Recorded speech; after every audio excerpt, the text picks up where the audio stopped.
Keď divadelníci dovysielali prvú časť z dobrodružného leta, tak neostali v táborisku, ale sa pobalili a vybrali sa na ďalšiu cestu.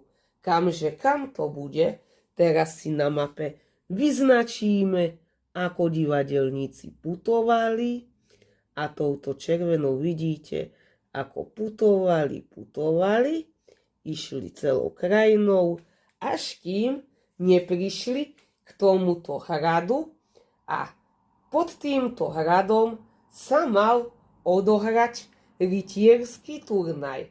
A keďže tam mal byť veľkolepý rytierský turnaj, tak sa pod hradom konal aj výročný jarmok.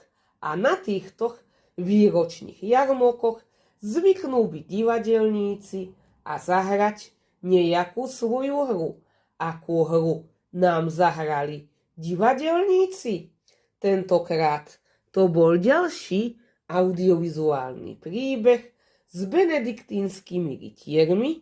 Tu aj na kamere vidíme benediktínskych rytierov a vidíme tam aj rytierský súboj, a bol to príbeh o kráľovi čiernych chôr a rytierovi Matúšovi, a tu na toto miesto si tento obrázok nalepíme.